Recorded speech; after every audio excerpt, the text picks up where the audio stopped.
सच्चिदानंद की मंगलमयी चर्चा आप सभी लोग श्रवण कर रहे हैं। इस चर्चा के मध्य में मैं भी थोड़ी सी कुछ बातें कहूँ। उसके पूर्व दो बार भगवान के मंगलमय नाम का श्रद्धा भक्ति के साथ समुच्चारण कर लें। भागवत की कथा में नाम की महिमा को आपने सुना ही होगा। इस कलयुग में भगवान का नाम सरल, सुगम, सुलभ साधन है, जिस साधन के द्वारा जीव बिना प्रयास के ही भव सागर को पार कर सकता है। इतना ही नहीं, भगवान के नाम की इतनी महिमा है कि बड़ी बड़ी योग की सिद्धियां भी जो जप तप अनुष्ठान से प्राप्त होती हैं, अगर भगवान के नाम में निष्ठा हो जाए तो भगवान के नाम से ही समस्त सिद्धियां प्राप्त हो जाती। नाम जीह जप जागहि जोगी, परमारथ प्रपंच वियोगी। अणिमादिक सिद्धियां भी भगवान नाम के उच्चारण से जीव को प्राप्त हो जाती हैं। दो बार भगवान के मंगलमय नाम का उच्चारण कर लें, फिर थोड़ी सी चर्चा करेंगे। श्री राम जय जय राम, श्री राम जय जय राम, श्री राम जय जय राम, श्री राम जय जय राम, श्री राम जय जय राम, श्री राम जय जय राम, श्री राम जय जय राम, श्री राम जय जय राम, श्री राम जय जय राम, श्री राम जय जय राम, श्री राम जय जय राम, श्री राम जय जय राम, श्री राम जय जय राम, श्री राम जय जय राम, श्री सीतारामचंद्र भगवान की जय। परमाध्यक्ष अनंत कोटि ब्रह्मांड नायक सर्वेश्वरेश्वर पुराण पुरुषोत्तम भक्तवांछा कल्पतरु ब्रजेंद्र नंदन भगवान श्री कृष्णचंद्र, जिनकी वांगमयी मूर्ति, शब्दमयी मूर्ति श्रीमद्भागवत महापुराण के माध्यम से भगवान की दिव्य ललित लीलाओं को आप सभी लोग श्रवण कर रहे हैं।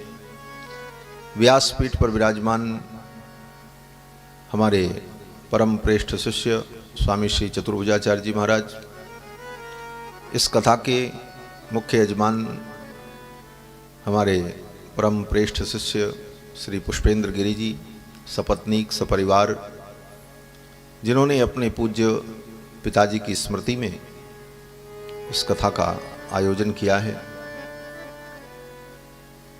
पिताजी ने प्रयाग में रहकर 7 दिनों तक भागवत की कथा श्रवण की।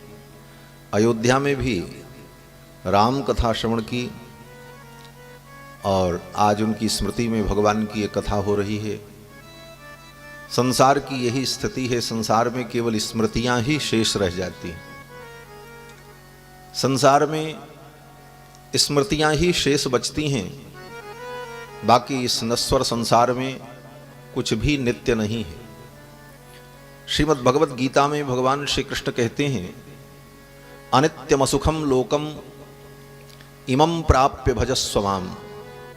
इस अनित्य संसार को, इस अनित्य संसाधनों को पाकर, इस अनित्य शरीर को पाकर करना क्या है?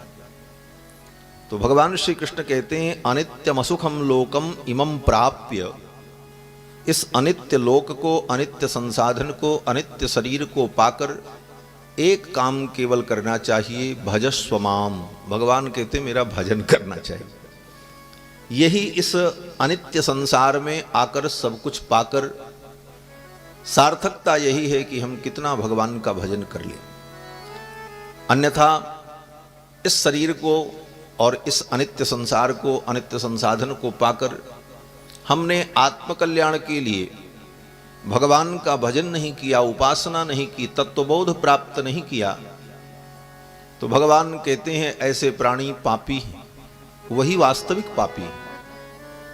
असली पापी वही है जो भगवान का भजन नहीं करता। भगवान कहते हैं अनित्यम सुखम लोकम इमं प्राप्य भजस्व माम नमाम दुष्कृतिनो मूढ़ाः प्रपद्यन्ते नराधमाः। जो भगवान का भजन नहीं करते उनके लिए भगवान कहते हैं नमाम दुष्कृतिनो मूढ़ाः, वे प्राणी दुष्कृति हैं, दुष्कर्म करने वाले हैं, वो पापी हैं। फिर दूसरी विशेषता बताई, बोले वो कौन है जो हमारा भजन नहीं करते? भगवान कहते मूढ़ाः, वो महामूर्ख हैं, उनको मूर्ख कहा भगवान ने। नमाम दुष्कृतिनो मूढ़ाः प्रपद्यन्ते नराधमाः, जो मेरी शरणागति नहीं करते, मेरे भक्ति में नहीं लगते, वो नर नहीं है, नराधमाः, वो नराधम है। नर में भी अधम है, उससे ज्यादा अधम और पापी कोई हो नहीं सकता। इसलिए इस मानव जीवन को पाकर हम आत्म तत्व के बोध को प्राप्त कर लें और हमारे जीवन का भय दूर हो जाए। ये भागवत की कथा भय को दूर करती है, निर्भयता प्रदान करती है। भय सबको है, जितने लोग हैं सब भयभीत हैं। ब्रह्मा से लेकर तृण पर्यंत समस्त प्राणी भय से व्याप्त है। ब्रह्मा को भी भय है कि कहीं हमारा पद न चला जाए। एक सामान्य चींटी को भी भय है कि कहीं मैं मर न जाऊं। और मनुष्य को कितना भय है वो तो मनुष्य जानता है। हर क्षण वो भय में जीता है, हमारा सब कुछ बिगड़ न जाए, ऐसा न हो जाए, कहीं ऐसा न हो जाए। अनेक प्रकार के भय में हम जी रहे हैं। और ये भय एक चींटी से लेकर ब्रह्मा पर्यंत है। और ये भय है क्यों? भय का कारण क्या है? बोले भय का कारण यही है कि जो कुछ हमें मिला है ये हमसे छूट न जाए, छूटने का ही भय है। संसार छूट न जाए, ये शरीर छूट न जाए, हमारे लोग हमसे छूट न जाएं, हमारी चीजें हमसे छूट न जाएं, यही तो भय है। मूलतः यही भय प्रकारांतर से सबके अंदर व्याप्त है और इस भय से सभी भयभीत हैं। यहां तक कि 99% लोग जो धर्म कर्म करते हैं उसमें भी उनका धर्म कर्म का मूल कारण भय ही होता है। भय से ही करते हैं, कहीं हमारा सब बिगड़ न जाए, बना बनाया खेल चौपट न हो जाए।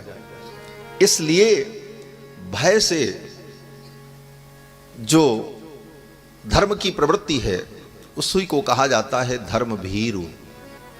धर्म भीरुओं की संख्या ज्यादा है, धर्मात्माओं की संख्या संसार में बहुत सीमित है।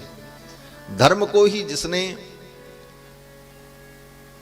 धर्म जिसकी आत्मा में प्रतिष्ठित हुआ, जिसकी बुद्धि में धर्म प्रतिष्ठित है, जो आत्मा के समान धर्म से प्रेम करता हो वो धर्मात्मा। ऐसी स्थिति में हमारे अंदर जो भय है सब कुछ छूट जाने का, उस भय की निवृत्ति श्रीमद् भागवत महापुराण की कथा के द्वारा होती। महाराज परीक्षित को शाप हुआ। पहले दिन की कथा में आपने सुना कि 7वें दिन तक्षक नाग काट लेगा और महाराज परीक्षित की मृत्यु हो जाएगी। गंगा के तट पर बड़े बड़े विद्वान एकत्रित हुए, मनीषी एकत्रित हुए, अनेक प्रकार के विचार हुए और अंत में परमहंस श्री सुखदेव महाराज ने राजा परीक्षित को भागवत की कथा सुनाना प्रारंभ किया। 7 दिन कथा सुनाई और सुखदेव जी के द्वारा भागवत की कथा को परीक्षित ने सुना और 7वें दिन तक्षक नाग ने उनको काटा, वो मरे।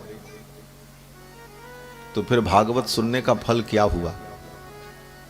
साप में कोई परिवर्तन नहीं हुआ, मरने से महाराज परीक्षित नहीं बचे, साप सार्थक हुआ।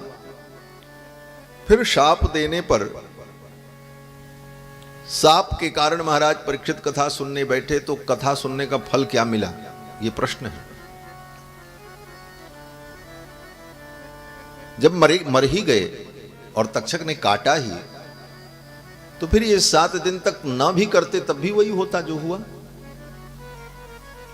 तब भी तक्षक काटता ही और काटा और परीक्षित को मरना पड़ा। भागवत नहीं सुनते तब भी यही होता और सुने तब भी यही हुआ जो हमें दिखता है। लेकिन भागवत का फल क्या है? फिर सुखदेव जैसे ज्ञानी ने सुनाया, इसका फल क्या हो सकता है? तो कहते हैं इसका फल यही है कि 7 दिन पहले महाराज परीक्षित को जब शाप हुआ तो उनके अंदर भय हो गया, हम मर जाएंगे, 7 दिन का समय बचा, अब हम क्या करें? ये जो भय व्याप्त था, 7 दिन तक कथा सुनते सुनते सारी शंकाएं दूर हो गईं और महाराज परीक्षित निर्भय हो गए। मृत्यु का भय उनके जीवन से समाप्त हो गए। ये भागवत की कथा भय को दूर करती है। काल ब्याल मुखग्रास त्रास निर्नाश हेतवे। इस भागवत की कथा का हेतु क्या है? कहते हैं काल ब्याल मुखग्रास, जो काल रूपी ब्याल माने सर्प के मुख का जो ग्रास बन चुका है, काल ब्याल मुखग्रास तज्जनित त्रास, और उस काल ब्याल मुखग्रास का जो त्रास है, जो भय है, निर्नाश हेतवे, उसी का ये निर्नाश करती है भागवत कथा।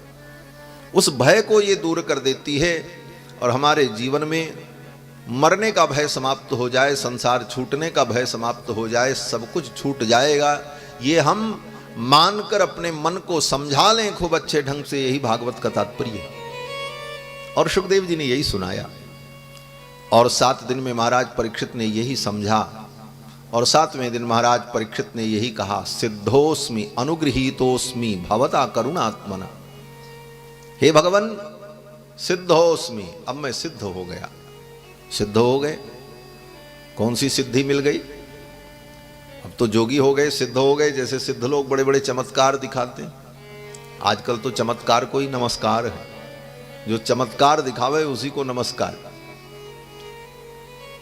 और जबकि इन चमत्कारों में कोई दम नहीं होता, ये चमत्कार क्षणिक होते, बहुत छोटी छोटी लघु सिद्धियों के द्वारा, भूत प्रेतों के द्वारा और तमोगुणी देवताओं की आराधना करके कुछ चमत्कार लोगों के जीवन में आ जाता है और भोले भाले लोग उस चमत्कार को ही मान लेते हैं कि ये तो सब सर्वज्ञ हैं, अब ये सब कुछ कर ले।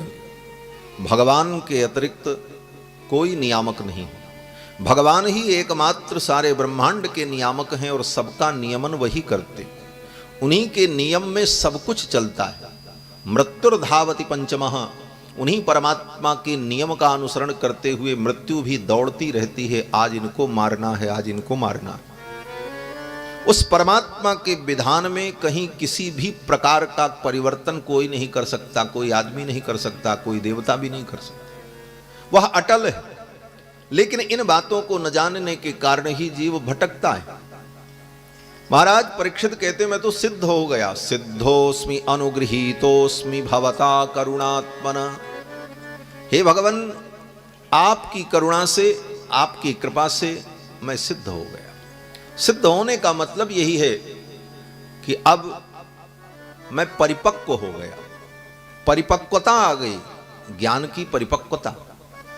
पक जाने को ही सिद्ध हो जाना कहते हैं। हमारे यहाँ साधु समाज में, संतों के बीच में सिद्ध होने का मतलब होता है पक जाना। जैसे चावल चूल्हे पर चढ़ा दिया भात बनाने के लिए, तो बन रहा है, तो मठ के महंत व्यवस्थापक पूछते हैं, भाई चावल सिद्ध हुआ कि नहीं हुआ? ये नहीं पूछा जाता चावल बन गया कि नहीं बन, पक गया कि नहीं पका, ऐसा नहीं पूछते। कहते चावल सिद्ध हुआ कि नहीं हुआ? बोले हाँ महाराज चावल सिद्ध हो गए। दाल सिद्ध हुई कि नहीं हुई? बोले सिद्ध हो गई। तो सिद्ध का मतलब पक जाना, परिपक्व हो जाना, अपनी पूर्ण दशा को प्राप्त कर लेना। दाल की पूर्ण दशा क्या है?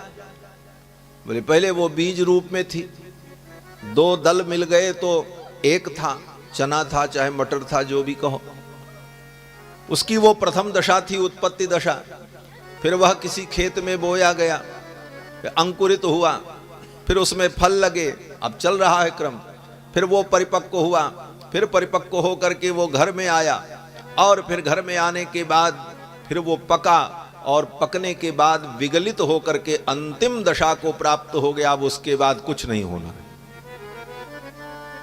भाई मटर खेत में गिरा, जमा, बड़ा हुआ, फल लगा, पका, अब उसका क्या है? बोले अब वो पके फिर, और पकने के बाद वो किसी के पेट में जाए, यही अंतिम परिणति उसकी है, यही अंतिम परिणति है। इसके आगे कोई उसके आगे कोई ऑप्शन बचता ही नहीं।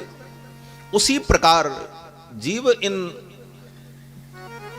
जायते, वर्धते, स्थीयते, विपरिणमते, अपक्षीयते, ये जो षड विकार हैं, इन षड विकारों से होते हुए उस दशा को जीव पहुंच जाए कि ये विकार मेरे नहीं हैं, ये विकार तो शरीर के हैं और भौतिक हैं, मैं तो निर्विकार हूं।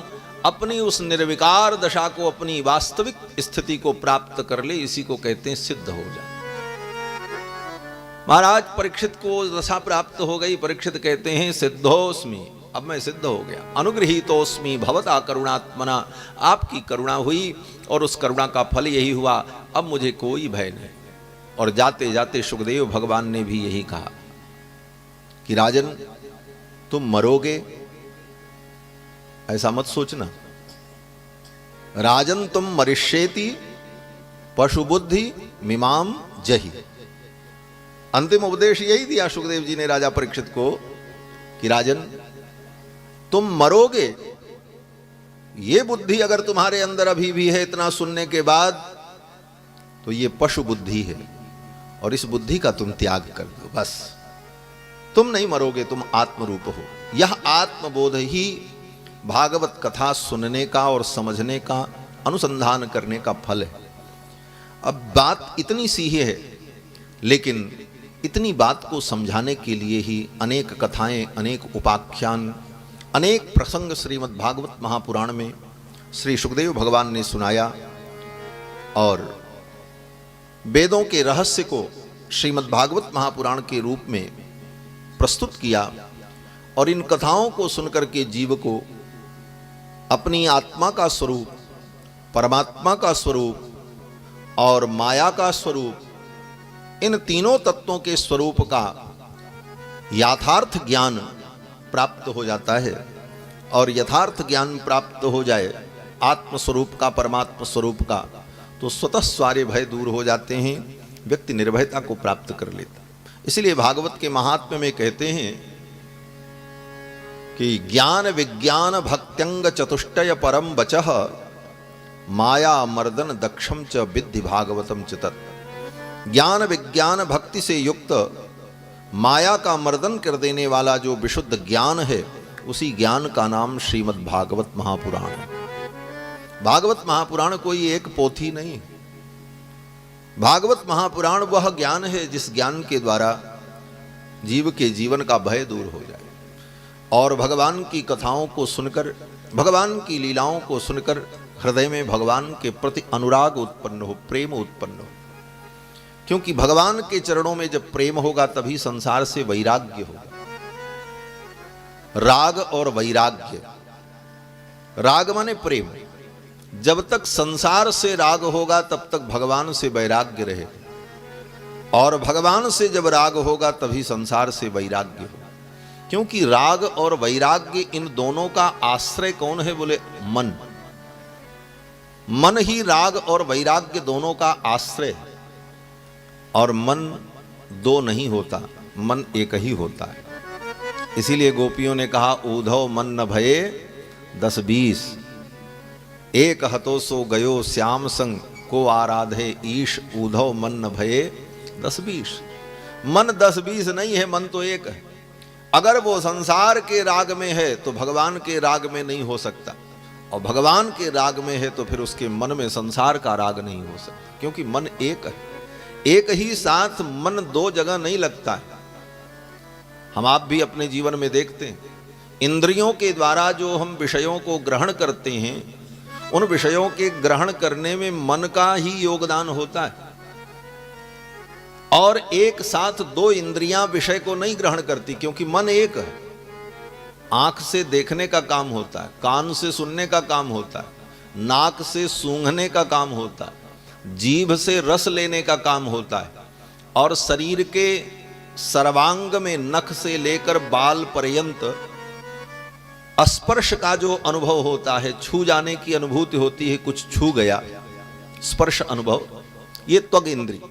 इन पांचों इंद्रियों से जो ज्ञान होता है, एक साथ ज्ञान कभी नहीं होता, जबकि पांचों इंद्रियां रहती हैं। जब आप किसी वस्तु को बड़े ध्यान से देखने लगते हैं, आपकी आंख किसी विषय को ग्रहण करने में लग जाती है, तो कान रहता है लेकिन कान सुनता नहीं है।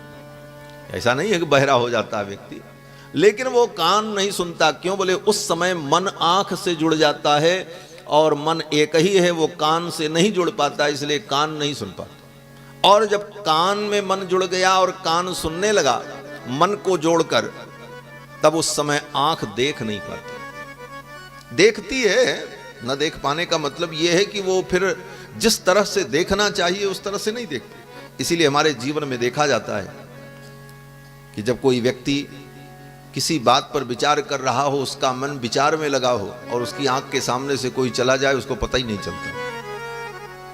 क्यों? बोले उस समय उसका मन आंख के साथ नहीं जुड़ा था, इसलिए आंख ने उस विषय को ग्रहण नहीं किया। यही मन के एकत्व का और मन के सत्ता का प्रमाण माना गया दर्शन शास्त्र में। जुगपत ज्ञानानुपपत्तिर मनसो लिंगम। जुगपत ज्ञानानुपपत्ति, एक साथ दो ज्ञान की उत्पत्ति नहीं होती, यही मन का लक्षण है। तो मन दो नहीं है, मन एक है। मन अगर भगवान में लगेगा तो संसार में नहीं लगेगा, और संसार में लगेगा तो फिर भगवान में नहीं। और मन जिस किसी भी प्रकार से भगवान में लगे, यही लक्ष्य है। जेन केन प्रकारेण मनः कृष्णे निवेशयेत। जिस किसी भी प्रकार से हमारा मन भगवान में लगे, तो इन ललित कथाओं को सुन करके बड़ी ही सरलता से हमारा मन भगवान में लगता है। ऐसे भगवान की व्याख्या कोई करे, भगवान कौन है? बोले तो भगवान अखिल हे प्रत्यनीक कल्याणैकतान श्वेतर समस्त वस्तु विलक्षण सजातीय विजातीय भेद शून्य, अनेकानेक जो पारिभाषिक शब्द हैं, उन शब्दों का प्रयोग करते हुए वेदांत की भाषा में ब्रह्म तत्व का विवेचन करे तो किसी को कुछ पल्ले उल्ले नहीं पड़ेगा। लेकिन जब ये कथा सुनाई जाती है कि वही परब्रह्म परमात्मा वेद जिनका वर्णन करते हैं, वे परमात्मा ही वृंदावन में नंदनंदन होकर, यशोदानंदन होकर प्रकट होकर के लीला करते हैं, माखन चुराते हैं, बंशी बजाते हैं, मोर मुकुट धारण करते हैं, बरहा पीडम नटवर वपुकर्णयोः कर्णिकारम बिभ्रद्वासक कनक कपिशं वैजयंतीं च मालां रंधान वेणोरधर सुदया पूरयन गोपवृंदैः वृंदारण्यम सुपदरमणम प्राविशद गीत कीर्ति। तो बिना भगवान का ध्यान किए ही वो स्वरूप आंखों के सामने नर्तन करने लगता, नाचने। यही कथा सुनने का फल है। भगवान की कथाओं को सुन करके बड़ी ही सरलता से भगवान के स्वरूप का चित्रण हमारे चित्त में हो जाता है। हमारे चित्त में भगवान के स्वरूप का चित्रण हो जाए, यही भगवान के चरित्र का फल। ये भगवान का चरित्र इसीलिए सुना जाता है कि भगवान के चरित्र को सुनकर हमारे चित्त में भगवान का चित्रण हो जाए। बड़े बड़े योगी जिस भगवान के स्वरूप को बड़ी मुश्किल से, बड़ी साधना के बाद अपने चित्त में चित्रण कर पाते हैं। अभी आप कथा श्रवण कर रहे थे ध्रुव जी की कथा।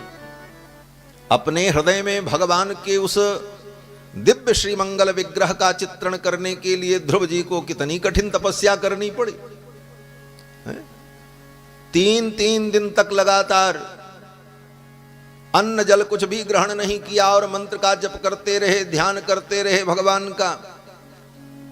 1 महीना बीत गया, 2 महीना बीता, तो दूसरे महीने में षष्ठे भको दिने, दूसरे महीने में 6 दिन तक, तृतीयम चानयन माशम 9 में हनी, तीसरे महीने में 9 दिन तक, चौथे महीने में द्वादशे हनी 12 दिन तक, पंचमे मास्यनुप्राप्ते जितश्वासो नृपात्मजः, और 5वें महीने में अपनी श्वास को भी जिन्होंने जीत लिया, ध्यायन ब्रह्म पदैकेन तस्थौ स्थाणुरिवाचलः, और एक पैर पर खड़े होकर अचल स्थाणु के समान, स्थाणु माने ठूंठ जानते हैं ना, जैसे कोई पेड़ हो और पेड़ के ऊपर का हिस्सा काट दिया जाए, बाकी हिस्सा जड़ जमीन में लगी रहे, उसी को स्थाणु कहते हैं। वो ऊपर से पेड़ काट दो और उसका जड़ जो है, उसकी जड़ जमीन में लगी हो, फिर उसको हिलाओ, बोले वो हिल नहीं सकता महाराज, उसी को स्थाणु कहते हैं संस्कृत में। सुखदेव भगवान कहते हैं स्थाणुरिवाचलः, जैसे स्थाणु अचल होता है उसी प्रकार एक पैर पर खड़े होकर हिल नहीं रहे, डुल नहीं रहे, आंखें बंद हैं, श्वास भी लेना बंद कर दिया, तब जाकर के हृदय में भगवान का वो स्वरूप तरंगायित हुआ। तब भगवान के उस स्वरूप को अपने हृदय में उन्होंने देखा। कौन सा रूप? बोले सशंख चक्रम सकिरीट कुंडलम सपीत वस्त्रम सरसीरुहेक्षणम सहार वक्षस्थल कौस्तुभश्रियम नमामि विष्णुम शिरसा चतुर्भुजम। भगवान के उस चतुर्भुज रूप का अपने हृदय में ध्यान किया और तब उस ध्यान का दर्शन का आनंद लेने लगे। और जब आनंद लेने लगे तो आफत मच गई महाराज पूरे ब्रह्मांड में। कथा में तो आपने सुना सबकी सांस बंद हो गई। हमारे पूज्य स्वामी जी महाराज कहा करते थे, कोई तपस्या करता है तो देवताओं की सांस क्यों बंद हो जाती है? सब व्याकुल हो जाते हैं। बोले इनको सबको डर लगने लगता है। सांस बंद हो जाती, इसका मतलब यह है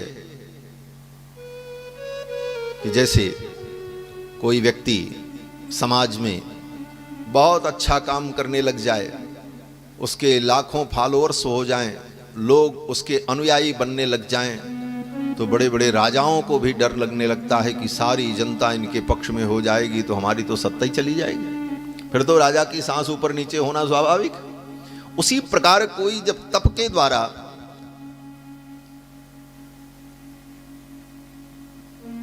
इस प्रकार की स्थिति को प्राप्त करता है तो देवताओं को भी भय होता, कहीं ये हमारा पद न मांग ले।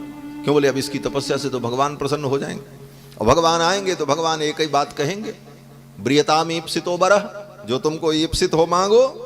और कहीं इसने कह दिया हमको इंद्र बनाओ, तब तो हमारा ट्रांसफर होगा। ट्रांसफर तो होना छोड़ दो, क्योंकि दो इंद्र तो होते नहीं, सीधे सीधे उनको तो फिर सेवानिवृत्ति देनी पड़ेगी। इस स्थिति में देवता भी भयभीत होते। श्री ध्रुव जी के हृदय में भगवान का दिव्य चित्रण हुआ, भगवान का स्वरूप तरंगायित हुआ, और फिर भगवान आ गए, भगवान प्रकट हुए और भगवान ने अपने उस स्वरूप को तिरोहित किया। ध्रुव जी व्याकुल हुए, उन्होंने आंख खोल दी तो देखा जो स्वरूप हृदय में था वही स्वरूप सामने प्रकट था। तो ये जो स्थिति है ये सतयुग की स्थिति है। सतयुग में ध्रुव जी ने ऐसी कठिन तपस्या की, आज कौन करेगा? आज महाराज चिलचिलाती धूप हो जाए, गर्मी हो जाए महाराज, तो बिना एसी, बिना पंखा, बिना कूलर के कोई रह नहीं सकता। एक मच्छर काट ले तो पूरी रात हराम हो जाती, नींद हराम हो जाती। और जंगल में रहकर कंदमूल फल खाकर, कपित्थ बदरासन, कपित्थ फल खाकर, बेर फल खाकर ऐसी कठिन तपस्या कौन करेगा? क्योंकि तपस्या के लिए तन की दृढ़ता चाहिए। गोस्वामी तुलसीदास जी कहते हैं, तप तीरथ साधन जोग विराग सो होय नहीं दृढ़ता तन को। कलिकाल कराल में राम कृपाल यह अवलंब बड़ो मन को। तुलसी सब संयम हीन सबे एक नाम आधार सबे जन। इस युग में तपस्या ऐसी कठिन आराधना संभव नहीं। इसीलिए द्वापर के अंत में वेद व्यास जी के रूप में प्रकट होकर भगवान ही पुराण का प्रणयन करते। ये पुराण ऐसा नहीं है कि द्वापर के पहले नहीं थे, पुराण भी सनातन है, पुराण विद्या सनातनी, ये पुराण विद्या भी सनातनी विद्या है। लेकिन सतयुग में, त्रेता में, द्वापर में इतनी आवश्यकता इसकी नहीं होती। कलयुग में इसकी विशेष आवश्यकता होती, क्योंकि कलयुग में न कोई ज्ञान मार्ग में सफलता प्राप्त कर पाता है, न कर्म मार्ग में सफलता प्राप्त कर पाता है, तपस्या भी नहीं हो पाती। तो किस प्रकार से जीव का मन भगवान के चरणों में लगे और जीव को कल्याण की प्राप्ति हो युग के अनुरूप। क्योंकि इस युग में ऐसे संसाधन नहीं रहे, ऐसी परिस्थितियां नहीं रहीं, इसलिए स्वयं भगवान ही वेद व्यास के रूप में प्रकट होकर इन पुराणों का प्रणयन करते हैं, पुराणों का लेखन करते हैं। फिर इन पुराणों के माध्यम से, पुराण की कथाओं को सुनकर के जीव अपना मन भगवान में लगाता है, और इन चरित्रों को सुनकर के भगवान का वो स्वरूप हमारे चित्त में प्रकट होता है, भाषित होता है।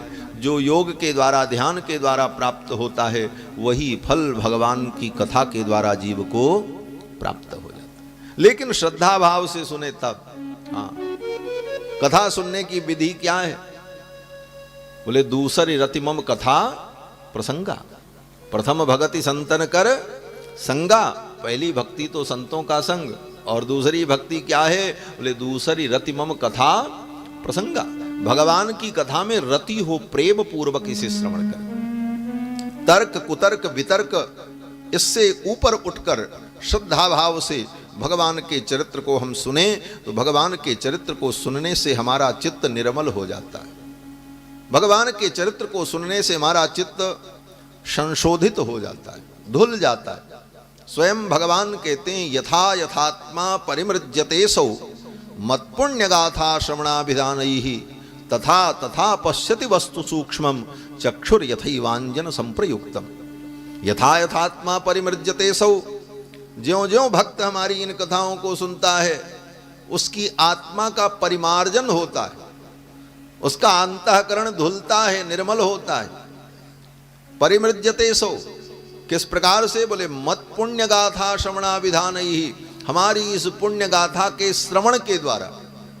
और फिर बोले तथा तथा पश्यति वस्तु सूक्ष्मम, फिर उसके अंदर वो दृष्टि आ जाती है कि वह परम सूक्ष्म तत्व परमात्म तत्व को जान लेता है, पा लेता है। किस प्रकार से? बोले चक्षुर यथैवांजन संप्रयुक्तम, जैसे आंखों में रोशनी कम हो जाए तो व्यक्ति अंजन लगावे, कोई आई ऑइंटमेंट डाले, कोई औषधि डाले, कोई ड्रॉप डाले तो धीरे धीरे आंख ठीक हो जाती है और फिर दिखने लगता है। उसी प्रकार भगवान की कथा सुनते सुनते जब अंतःकरण निर्मल हो जाता है तो सूक्ष्म तत्व का साक्षात्कार हो जाता है। यही कथा सुनने का फल। कथा सुन करके परमात्म साक्षात्कार की ओर हम आगे बढ़ें, यही कथा सुनने का फल है। और भगवान की कथा में भगवान की इन ललित लीलाओं को सुनकर भगवान का वह स्वरूप हमारी आंखों के सामने तरंगायित होता है। इसीलिए भक्तों ने कहा कि हे वेदांतियों, हे बड़े बड़े विद्वानों, वेद के जंगल में, वेदांत उपनिषद के दुरूह जंगल में, ये वेद वेदांत भी किसी जंगल से कम नहीं मारा, बड़ा जब भयानक जंगल है। भयानक का मतलब उसमें प्रवेश करना ही बड़ा कठिन है। वेद में, उपनिषद में, वेदांत में प्रवेश करना ही बड़ा कठिन है। और प्रवेश कर गए तो फिर कितने रास्ते हैं, कितनी पगडंडियां हैं, किधर कितना भटकेंगे, वो कहां तक है उसका कोई अंत नहीं है। अनंता वही वेदाः। इसीलिए विद्वानों ने कहा ये वेद भी क्या है? बोले एक घनघोर जंगल है। और उस जंगल में जाकर के हम कुछ ढूंढना चाहते हैं। किसको? बोले ब्रह्म को, परमात्मा को। बोले ढूंढने के लिए घुसे तो, लेकिन ढूंढ नहीं पाए, थक गए जंगल की दुरूहता के कारण। तो भक्तों ने कहा एक रास्ता और है। क्या रास्ता है? बोले निगम बनेषु नितांत खेद खिन्नाः, निगम बनेषु नितांत खेद खिन्नाः। हे विद्वानों, हे विपश्चितों, हे मनीषियों, निगम रूपी वेद रूपी जंगल में उस ब्रह्म को, परमात्मा को खोजते खोजते तुम थक गए, खेद खिन्न हो गए। खेद इसलिए हुआ कि इतना ढूंढने पर भी मिला नहीं, और खिन्नता इसलिए आ गई कि ढूंढ ढूंढ करके थक गए। अब क्या करें? निगम बनेषु नितांत खेद खिन्नाः। तो भक्तों ने कहा एक काम करो, इधर आओ। बोले किधर आओ? बोले वृंदावन की ओर आओ। आओ हम तुमको ब्रह्म का दर्शन कराते हैं। कहां पर? बोले विचनुत वल्लवी नाम भवनेषु उपनिषदर्थ उलूखले निबद्धः। विचनुत वल्लवी नाम भवनेषु, वृंदावन की जो वल्लवियां हैं, वल्लवी, वल्लवी माने गोपियां, जो वलय को धारण करती हैं, इसलिए वल्लवी। उन वल्लवियों के यहां आकर के देखो, उनके प्रांगण में वो वेदांत का सिद्धांत नृत्य कर रहा है, नाच रहा है। वेदांत सिद्धांत जो है, वेदांत का जो परम तात्पर्य है, वो परम तात्पर्य परमात्मा उन गोपांगनाओं के प्रांगण में क्रीड़ा कर रहा है। धूल धूसरितांग होकर खेल रहा है। इतना ही नहीं, गाय के गोबर में, गाय के कीचड़ में वो लिपटा हुआ है। ब्रज करदम में वो लिपटा हुआ है। आओ हम तुम्हें दर्शन करा देते।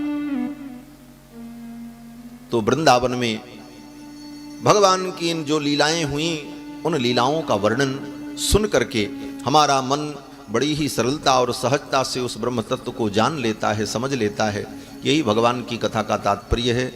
और आप सभी लोग बड़भागी हैं कि ऐसे पवित्र मार्गशीर्ष मास में, आज तो पूर्णिमा है, भगवान की पावन कथा श्रवण कर रहे हैं। मार्गशीर्ष का मतलब होता है, मार्ग माने रास्ता और शीर्ष माने श्रेष्ठ।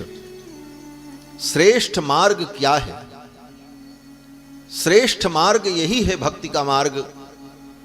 इसी मार्ग पर चल करके जीव को सब कुछ प्राप्त हो सकता है। ये मार्गशीर्ष मास है और इसी मास में गोपियों ने गोविंद को पाया है। आगे कथा में आप सुनो। हेमंते प्रथमे मासी नंद ब्रज कुमारिकाः चेरुर्हविष्यं भुंजानाः कात्यायन निर्चयन व्रतम। हेमंत ऋतु के प्रथम महीने में, हेमंत ऋतु का प्रथम महीना मार्गशीर्ष मास, इसी मार्गशीर्ष मास में गोपियों ने भी भगवान को पाने के लिए अनुष्ठान किया, प्रयास किया और फिर गोपियों को गोविंद मिले। इसीलिए गोपियां ही उदाहरण बन गई। आज भी भक्ति का उदाहरण कौन है? बोले गोपी। देवर्षि नारद ने अपनी भक्ति सूत्र में कहा, यथा ब्रज गोपिका नाम, जैसे ब्रज की गोपियों ने भक्ति की ऐसी भक्ति करो। तो इसी मार्गशीर्ष मास में गोपांगनाओं ने भगवान को प्राप्त किया। और ये मार्गशीर्ष मास स्वयं भगवान का स्वरूप है। गीता में भगवान अपनी विभूति का वर्णन करते हैं तो कहते हैं, ये मार्गशीर्ष मास ही मेरा स्वरूप है। मासानाम मार्गशीर्षो। और इसी मार्गशीर्ष मास में हमारे रामानुज संप्रदाय की आचार्या भगवती श्री गोदाम्बा ने, आंडाल ने भगवान को पति रूप में पाया। इस कलयुग के प्रारंभ, कलयुग प्रारंभ होने के 48 वर्ष बाद, ज्यादा दिन नहीं हुए, श्री गोदाम्बा जी ने इसी मार्गशीर्ष मास में गोपियों के व्रत का अनुकरण करते हुए 1 महीने तक भगवान का अनुष्ठान किया, चिंतन किया और गाथा गाकर के अपने हृदय के भाव को भगवान को अर्पित किया और उन्हें भगवान की प्राप्ति हो गई। इसीलिए आज भी रामानुज संप्रदाय के सभी मंदिरों में 1 महीने तक इस खरमास में, जो खरमास अभी लगने वाला है 16 तारीख से, 16 तारीख से लेकर 14 जनवरी तक 1 महीने तक समस्त मंदिरों में श्री गोदाम्बा जी के उन गाथाओं का चिंतन किया जाता है। किस प्रकार से उन्होंने चिंतन करते हुए भगवान को प्राप्त किया। तो कहने का भाव कि आप सभी लोग बड़भागी हैं कि मार्गशीर्ष मास में श्रीमद् भागवत महापुराण की पावन चर्चा आप सभी लोग श्रवण कर रहे हैं और इसी प्रकार सत्संग जीवन में मिलता रहे, यही भगवान से प्रार्थना करनी चाहिए। बार बार बर मांगहूँ हर्ष देव श्री रंग, पद सरोज अनपायनी भक्ति सदा सत्संग। तो बस इतना ही कहकर मैं अपनी वाणी को विराम दूंगा, क्योंकि अभी चलकर यहाँ से फिर अयोध्या जाना है और सुबह 10 बजे चले हैं तो 5 बजे यहाँ पहुँचे। 7 घंटे लगे आने में और 7 घंटा ही जाने में लगेगा। अभी पूरी रात चलना पड़ेगा और फिर कल कुछ अयोध्या में आवश्यक कार्य का संपादन करके लखनऊ जाना है। परसों से लखनऊ में श्रीमद् भागवत महापुराण की कथा है, जो कि आस्था भजन चैनल पर सीधा प्रसारण भी उसका होगा। आप सभी लोग अपने घर में बैठ करके भी देख सकते हैं। फिर बहुत सारी बातें हैं। तो बस इतना ही कह करके मैं अपनी वाणी को विराम दूंगा। हमारे परम श्रेष्ठ शिष्य श्री पुष्पराज गिरी जी, उनके लिए बहुत सारी शुभकामनाएं, मंगल आशीर्वाद। और आगे इनकी एक कथा जगन्नाथपुरी में भी होने वाली है। कब से डेट है? 11 मार्च से श्री जगन्नाथपुरी में जगदीश भगवान की पावन सन्निधि में कथा होगी। कौन सी कथा होगी ये तो हमको नहीं मालूम है। भागवत की होगी कि राम कथा होगी कि भक्तमाल की कथा होगी, हमारा जो मन करेगा वह हम सुनाए। हाँ, तो हमारे हिसाब से कथा होगी, जो हम कहेंगे वही होगी। तो सब भगवान की ही कथा है। सब कथाओं का उद्देश्य एक ही है। कथाएं भले भिन्न भिन्न हों, लेकिन सबका लक्ष्य एक ही है, भगवान के चरणों में अपने मन को, मति को, चित्त को, बुद्धि को लगाना। तो पुष्पेंद्र जी को भी, पुष्पराज जी को भी ढेर सारी शुभकामनाएं, उनके परिवार के सभी लोगों को मंगल आशीर्वाद, सभी श्रोताओं के लिए मंगल कामना। व्यासपीठ पर विराजमान हमारे प्रेष्ठ शिष्य श्री सुदर्शनाचार्य जी, वो चतुर्भुजाचार्य जी, अब उनको हम आशीर्वाद तो नहीं दे सकते क्योंकि व्यासपीठ पर बैठे हैं, जब नीचे उतर जाएंगे तो आशीर्वाद दे देंगे, इसलिए व्यासपीठ की मर्यादा होती। व्यासपीठ पर अगर छोटा बालक भी बैठ करके कथा सुनावे तो उसकी मर्यादा है, और इसी भागवत में मर्यादा। सुखदेव जी जब कथा सुना रहे थे तो कथा सुनने वाले जो लोग बैठे थे नीचे, उसमें कौन कौन से लोग बैठे थे? बोले सुखदेव के बाप भी बैठे थे, वेदव्यास जी भी बैठे थे, और वेदव्यास जी के जो बाप थे पराशर जी, वो भी बैठे थे और नीचे ही बैठे थे। और पराशर के जो पिता थे शक्ति, वो तो मर चुके थे, वो थे नहीं, लेकिन उनके भी जो बाप थे वशिष्ठ जी महाराज, वो भी बैठे थे। पिता, पितामह और प्रपितामह तो थे नहीं, वृद्ध प्रपितामह, ऐसे ऐसे महापुरुष लोग, सभी लोग व्यासपीठ की मर्यादा का पालन करते हुए विराजमान होकर कथा श्रवण कर रहे थे। तो व्यासपीठ की मर्यादा है, व्यासपीठ पर जो विराजमान हो वंदनीय है और अर्चनीय है। इसके साथ साथ व्यासपीठ पर विराजमान कौन हो, इस पर जरूर विचार करना चाहिए। आजकल स्थिति ये है कि अब तो व्यासपीठ पर स्त्रियां भी विराजमान होकर के भागवत की कथा सुना रही हैं। इन सब मर्यादाओं का लोप जो हो रहा है, इसे रोकना चाहिए। कोई स्त्री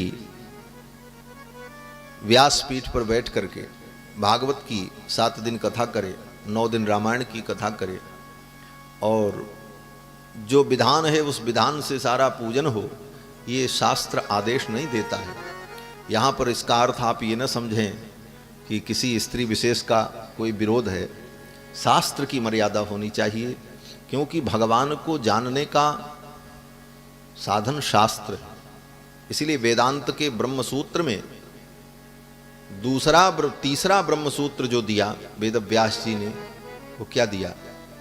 पहला सूत्र वेदव्यास जी कहते हैं अथातो ब्रह्म जिज्ञासा, अथ अतः ब्रह्म जिज्ञासा। अब इसके बाद ब्रह्म जिज्ञासा हुई। किसके बाद? बोले संसार अनित्य है ये जानने के बाद, संसार नाशवान है, ब्रह्म अविनाशी है, ये जब हमें पता चला तब अब ये विचार हुआ कि उस ब्रह्म को हम जानें। ये पहला सूत्र है, अथातो ब्रह्म जिज्ञासा। तब दूसरा प्रश्न हुआ वो ब्रह्म कौन है? तो कहते हैं जन्माद्यस्य यतः, जिससे ये सारी सृष्टि जन्म लेती है और जो पालन करता है, और जो सारी सृष्टि जिसमें अंत में विलीन हो जाती है। तब तीसरा प्रश्न हुआ कि उसको कैसे जाना जाए? तब तीसरा सूत्र वेदव्यास जी ने कहा शास्त्र योनित्वात्। शास्त्र योनित्वात् का मतलब वह ब्रह्म परमात्मा शास्त्र योनि है। शास्त्र योनि का मतलब शास्त्र ही उसकी योनि है, अर्थात जैसे योनि से जन्म होता है, योनि के द्वारा ही प्रादुर्भाव होता है, उसी प्रकार शास्त्र के द्वारा ही ब्रह्म तत्व का ज्ञान हो सकता है, उसका प्रादुर्भाव हो सकता है। शास्त्र के अलावा किसी दूसरी विधि के द्वारा हम ब्रह्म को नहीं जान सकते, इसलिए शास्त्र का आश्रय कभी नहीं छोड़ना चाहिए। और शास्त्र माने वेद, प्रधान रूप से शास्त्र का अर्थ वेद है, और बाद में वेदों का अनुवर्तन करने वाले जो अन्य ग्रंथ हैं, श्रीमद् भागवत, वाल्मीकि रामायण, 18 पुराण, महाभारत आदि ग्रंथ जो वेद के अनुगामी हैं, वह भी शास्त्र कोटि में हैं, लेकिन शास्त्र कोटि में सर्वप्रथम वेद की ही गणना होती है। तो शास्त्र योनित्वात्, अर्थात शास्त्र के द्वारा ही ब्रह्म तत्व को जाना जा सकता है। इसलिए ब्रह्म तत्व की जिज्ञासा में जब हम आगे बढ़ें तो शास्त्र के मार्गदर्शन में बढ़ें। शास्त्र जो कहता है उसी हिसाब से हम चलें और उसी हिसाब से समझें। उसकी शास्त्र की जो दृष्टि है उस दृष्टि में हम अपनी दृष्टि मिला करके जब ब्रह्म का दर्शन करना चाहेंगे तभी ब्रह्म का दर्शन होगा, तभी तत्व का बोध प्राप्त होगा। तो इसलिए व्यासपीठ की मर्यादा का हम सभी लोगों को पालन करना चाहिए। इन्हीं शब्दों के साथ मैं अपनी वाणी को यहीं पर विराम देता हूँ। सबके लिए मंगल कामना। 2 बार भगवान के मंगलमय नाम का उच्चारण कर लें, फिर आगे अभी कथा होगी। आज की कथा का यहीं पर विराम होगा। अब आगे की शेष कथा आप स्वामी चतुर्भुजाचार्य जी से कल के सत्र में श्रवण करेंगे। कल तो कृष्ण भगवान का जन्मदिन भी है, तो कल बड़े धूमधाम से भगवान का जन्मदिन मनाइए। अपना जन्मदिन मनाना छोड़ दीजिए। हाँ, ये भी एक बहुत बड़ी समाज में मूर्खता व्याप्त होती जा रही है। लोग अपना जन्मदिन मनाने में परेशान हैं। आज हमारा बर्थडे है, केक काटो, मोमबत्ती जलाओ, फूंको, बुझाओ, और तो और विवाह का भी दिन मनाया जाने लगा, मैरिज एनिवर्सरी। यह सब अज्ञान के कारण। क्या जन्मदिन मनाना? करोड़ों अरबों खरबों अनंत बार इस दुनिया में हम आपने जन्म लिया और मर करके चले गए। कौन कौन सा जन्मदिन मनाओगे? और क्या जन्मदिन मनाओगे भाई? जन्मदिन उसका मनाओ जिसके जन्मदिन मनाने से हमारे जीवन में कभी जन्मदिन ना आवे। भगवान का जन्मदिन अगर मनाओगे तो तुम्हारा जन्मदिन कभी नहीं आएगा। क्यों? बोले फिर दोबारा संसार में तुम्हारा कभी जन्म होगा ही नहीं, इसलिए जन्मदिन मनाने का झंझट ही खत्म हो जाए। यह चरित जे गावही हरिपद पावही ते न परही भवकूपा। जो भगवान के चरित्र को गाएगा वो संसार में जन्म ही नहीं लेगा। जब जन्म नहीं लेगा तो बर्थडे मनाने की जरूरत ही नहीं पड़ेगी। इसलिए महात्मा लोग बर्थडे नहीं मनाते। महात्मा साधु कभी बर्थडे मनावे और उनका जन्मदिन मनाया जाता हो, ऐसा नहीं होता। अपितु महात्मा लोग जब शरीर छोड़ देते हैं तो उनकी पुण्यतिथि मनाई जाती है। क्यों? बोले उनकी तिथि वो इतनी पुण्यमयी है कि अब वो जन्म मरण के चक्कर से सदा के लिए छूट गए, इसलिए उनकी पुण्यतिथि मनाई जाती है। उनका पुण्य स्मरण किया जाता है, न कि जन्मदिन मनाया जाता है। इसलिए भगवान का जन्मदिन मनाने का यही फल है कि हम जन्म मरण के चक्कर से छूट जाएंगे। और गीता में भगवान ने कहा है कि जन्म कर्म च मे दिव्यम एवं यो वेत्ति तत्वतः। जो मेरे जन्म कर्म को ठीक ठीक समझता है और सुनता है और जानता है। क्यों? बोले मेरा जन्म कर्म दिव्य है और तुम्हारा जन्म कर्म, बोले तुम्हारा जन्म कर्म अदिव्य है। भगवान का जन्म कर्म दिव्य है। जन्म कर्म च मे दिव्यम एवं यो वेत्ति तत्वतः। जो इसको तत्वतः जानता है, समझता है। त्यक्त्वा देहम पुनर्जन्म नैति मामेति सोर्जुन। वो सब शरीर छोड़ने के बाद फिर इस संसार में कभी जन्म नहीं लेता। यही जीवन का सार है। तो 2 बार भगवान के नाम का उच्चारण कर लें, फिर भागवत जी की आरती। श्री सीतारामचंद्र भगवान की जय। श्री राधा कृष्ण भगवान की जय। श्री हनुमान जी महाराज की जय। श्री सुखदेव भगवान की जय। श्री वेदव्यास भगवान की जय। सत्य सनातन वैदिक धर्म की जय। अखंड भारत वर्ष की जय। जय जय श्री राधे श्याम। श्री राम जय राम जय जय राम। श्री राम जय राम जय जय राम। श्री राम जय राम जय जय राम। श्री राम जय राम जय जय राम। श्री राम जय राम जय जय राम। श्री राम जय राम जय जय राम। श्री राम जय राम जय जय राम। श्री राम जय राम जय जय राम। श्री राम जय राम जय जय राम। श्री राम जय राम जय जय राम। श्री राम जय राम जय जय राम। श्री राम जय राम जय जय राम। श्री सीतारामचंद्र भगवान की जय। श्री कृष्णचंद्र भगवान की जय। श्री भागवत भगवान की जय। जय जय श्री राधे श्याम।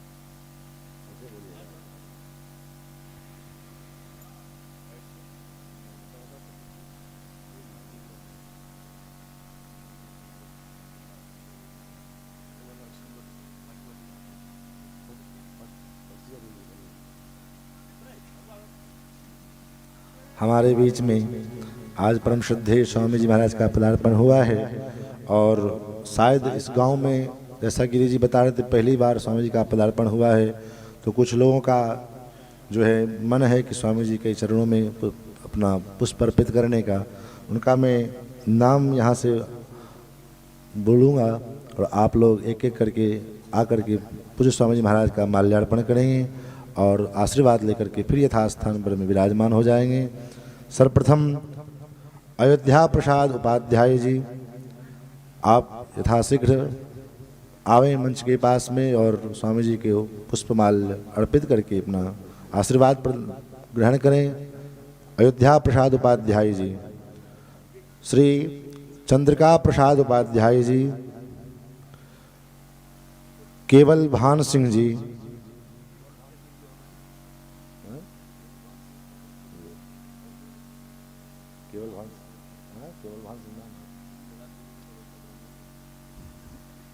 श्री केवल भान सिंह जी महाराज, श्री ज्ञान शंकर जी उपाध्याय,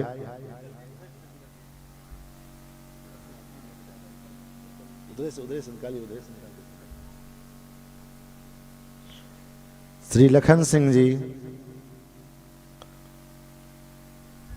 श्री कामता गिरी जी, जिनका जिनका मैं नाम बोलूंगा वो यथाशीघ्र मंच पर में आने का कष्ट करेंगे। श्री कामता गिरी जी, श्री रमाकांत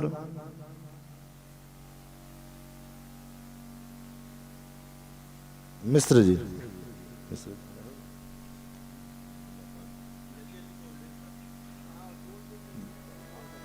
श्री प्राणनाथ मिश्र जी, श्री ब्रजवासी गिरी जी, श्री धनराज गिरी जी, श्री वीरेंद्र सिंह जी, श्री पुष्प कुमार सिंह जी,